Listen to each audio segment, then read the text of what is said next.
การหาเงินเนาะบ่ว่าจะถือหุ้นเทรดคริปโตเทรดทองคำเนาะหรือว่า ลงทุนในส่วนของราคาเนาะหรือการเก็บเก็งกำไรส่วนต่างเนาะมันจะมีผลต่อการวิเคราะห์ทั้งสองอย่างของเขานี่เลยเนาะว่ายังไงฉะนั้นเนาะเวลาที่ว่าเขาจะลงทุนเนาะอยากให้ศึกษาเบิงเศรษฐกิจให้ดีเพราะว่ามันจะเป็นตัวช่วยให้เขาเนี่ยสามารถจับจุดในตลาดได้ง่ายเนาะแล้วเวลาที่ว่าเจ้าเองเข้าในตลาดเนาะหรือว่าเข้าลงทุนในตลาดเนาะมันจะโอกาสทำกำไรหลายก่อนที่จะขาดทุนบวกกับเจ้านิ่นจับจังหวะตลาดเข้าเนาะจะกำไรจะบ่มีเข้าว่าขาดทุนเนาะฉะนั้นเนาะเวลาที่ว่าเข้าหรือว่าเขาลงทุนเนาะบ่ว่าเขาจะเทรดในแพลตฟอร์มใดก็ตามอยากให้ศึกษาเรื่องเศรษฐกิจเข้าสวยจะเป็นการดีหลายเลยเพราะจะเห็นให้เขาเนี่ยสามารถจัดการความเสี่ยงได้ดีเลยแหละเนาะในตลาดคือในช่วงนี้กะเท่าที่ไปเบิ่งข่าวมาเนาะจากในช่วงสวยเนาะจนมาถึงในช่วงของตอนแรงเนาะเดี๋ยวนี้กะบวกกับหลายๆปัญหาหลายๆปัจจัยเนาะที่เกิดขึ้นเนาะบ่อย่างแต่ว่าประเทศเฮาเนาะกะหลายๆภาคพื้นเนาะบ่ว่าจะตะวันตกเนาะก็จะมีการแข่งขันกันหลายโดยเฉพาะในส่วนของน้ำมันเนาะที่ว่าเป็นตัวขับเคลื่อนฉะนั้นเนาะในบางจุดบางราคาเนาะคือตัวอย่างว่าน้ำมันเนาะบางส่วนก็อาจจะเห็นให้ราคาลงแน่แล้วก็พุ่งอย่างแหงแน่เนาะแต่ว่าทั้งนี้ทั้งนั้นเวลาที่เฮาจะเก็งกำไรหรือว่าเฮาลงทุนเนาะเมื่อเฮารู้แล้วว่าในช่วงนี้ราคาค่อนข้างว่าจะสวิงเนาะโอกาสที่กลุ่มนักลงทุนหรือว่าผู้ที่จะเข้ามาถือครองเนี่ยก็ค่อนข้างหลายเนาะเพราะโอกาสทำกำไรมันก็สูงเด้เพราะว่ากับพุ่งแฮงเนาะคือที่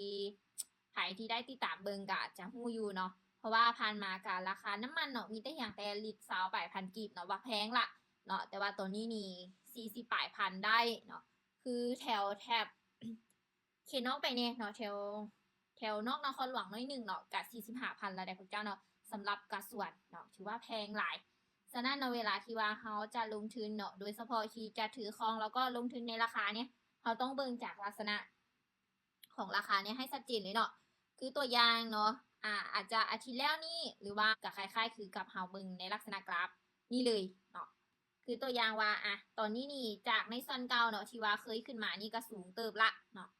แน่นอนเพราะขึ้นมาในซันนี้จากจุดเก่าที่ว่าซื้อเนาะอยู่ลุมเพพอมาฮอดนี่กับโอกาสขายแล้วพวกเจ้าเนาะคือในซันนี้ก็ขายแทบไซเนาะไทม์เฟรมใน1 นาทีที่เฮาเข้านี่ก็สามารถขายได้ถึง95เลยแหละเนาะในซันนี้แต่ว่าทั้งนี้ทั้งนั้นก็ลองสโลว์ไว้ก่อนเนาะในขณะที่เขาจะใส่ไทม์เฟรมใน1 นาทีนี้เนาะเดี๋ยวลองเบิ่งแฮงจากออเดอร์นึงก่อน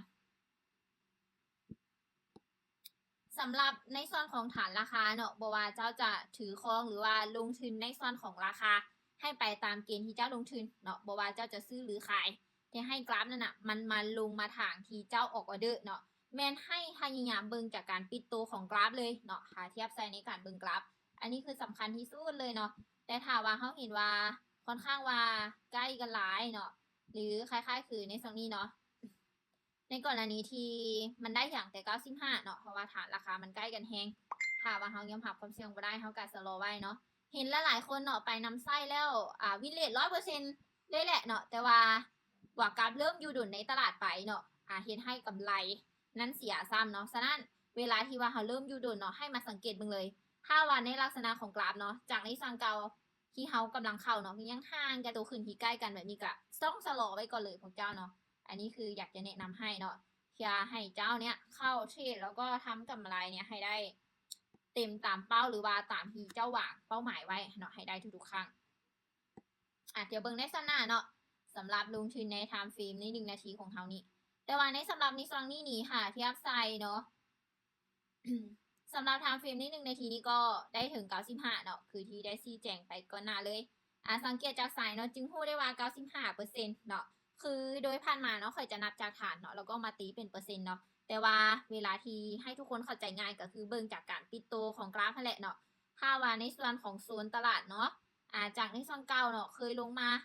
ต่ำขนาดเลยเนาะแล้วก็ตอนนี้นี่ขึ้นมาสูงแล้วบวกกับเบิ่งตามแนวโน้มของตลาดเนาะถ้าว่าอยู่ในส่วนที่ทำการปิดตัวลงกันเลิกแกมรอขายเนาะโดยเฉพาะที่ว่าหารหลายเท่าไรนี่เจ้าแกมรอขายได้เลยเนาะแต่ถามว่าใกล้กันแบบนี้นี่ความเสี่ยงมันจะเริ่มมีโดยที่ว่าเบิ่งจากเซนติเมนต์นี่เข้าสวยก็ได้เนาะเทียว่าให้เป็นแหงวัดให้กับเฮา สองสั้นก็จะลิ้นสองสั้นคือกันเนาะขอสองยาวก็จะไปสองยาวได้อยู่โอเคเนาะเดี๋ยวมาเบิ่งในภาพรวมของตัวนี้เนาะสำหรับในส่วนออเดอร์นี่เนาะค่าว่าแห่งขายที่ขายลงมาถึงในส่วนของราคา 0.9459 time frame ใน1 นาทีนี้ก็คือโอกาสซื้อขึ้นเนี่ยได้ถึง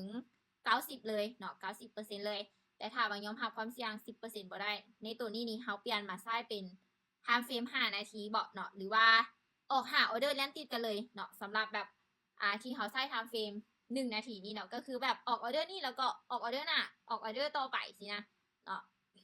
คือออกออเดอร์ต่อออเดอร์นาทีต่อนาทีไปเลยเนาะโดยภาพรวมระหว่างสว่างนี้กับสว่างนี้เจ้าจะมีกำไรหลายก่อนที่จะขาดทุนค่าบาลงมานี่เจ้าก็ซื้อค่าบาขึ้นมานี่เจ้าขายเนาะหรือว่าง่ายๆคือเฮาลิ้นสองสั้นเนาะ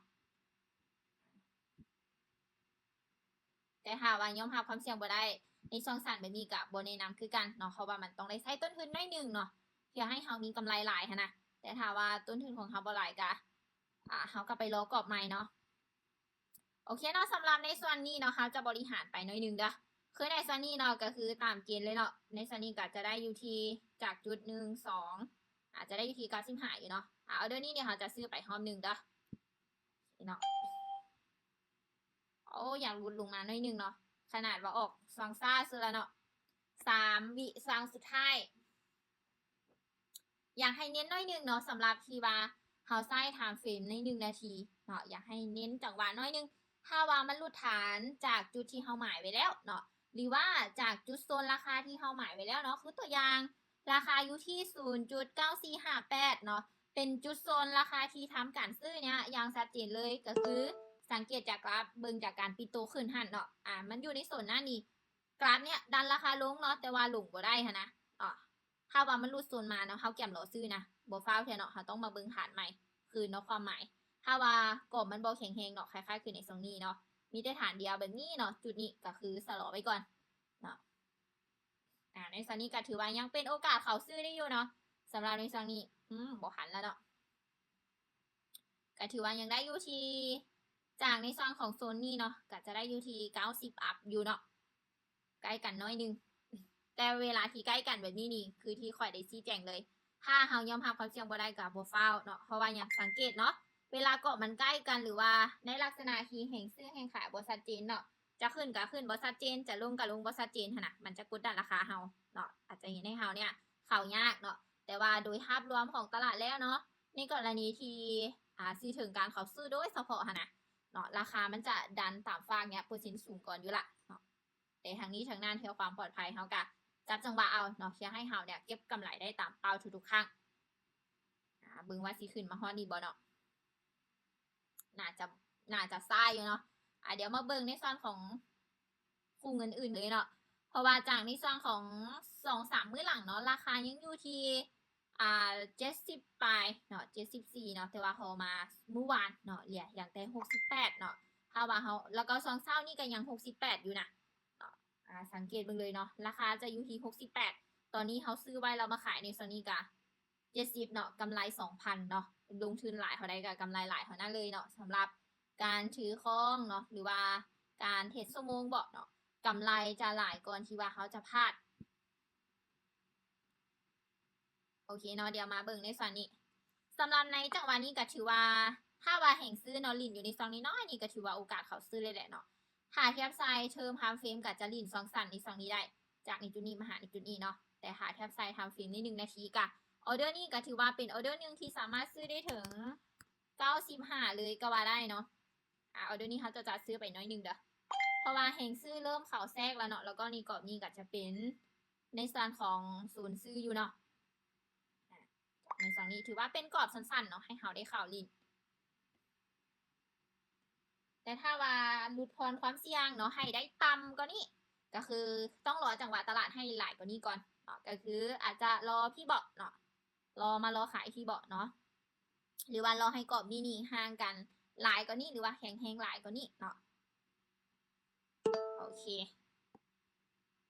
ถือว่าเข้า2ออเดอร์ก็พอแล้วแหละเนาะเพราะว่าในตอนนี้นี่ตลาดเนี่ยเริ่มที่จะก้าวเข้าสู่ซองไซด์เวย์ละเนาะมีแต่ให้ทุกคนเนี่ยลองไปฝึกเนาะตามที่ข่อยได้ซีเน็ตนี่ให้เบิ่งเนาะพอเข้าใจกันบ่ทุกคนเนาะสำหรับวิธีการที่เขาจัดการความเสี่ยงให้กันกับตนเอง ที่ว่าให้ตัวของเราเนี่ยเนาะทำกำไรให้ได้ตามเป้าทุกๆครั้งค่อยเชื่อว่าค่าแต่ละคนเนาะบ่อยู่ดนกับตลาดนะกำไร 100% ทุกคนเลยได้เนาะพอเห็นทีมงานหลายๆคนนี้ส่งมาให้เบิ่งนี่มีแต่วินเรทที่ 100%แต่ว่าสุดท้ายเนาะว่ากับนิ่นกับตัวเองบ่ได้เนาะหรือระงับความโลภบ่ได้เนาะอันนี้ก็บ่ว่ากันเนาะพอหาเงินมาไทยก็อยากได้หลายก็จะพลาดไปเท่านั้นซื่อๆเนาะโอเคทุกคนเนาะเดี๋ยวรอบนี้เดี๋ยวข่อยจะจูไว้ก่อนนะพอดีข่อยมีเวียกต่อเนี่ยเนาะในรอบของ7 โมง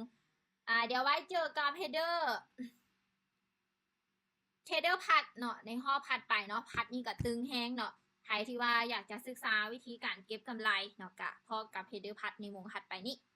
โอเคทุกคนเนาะเดี๋ยวไว้เจอกันในมืออื่น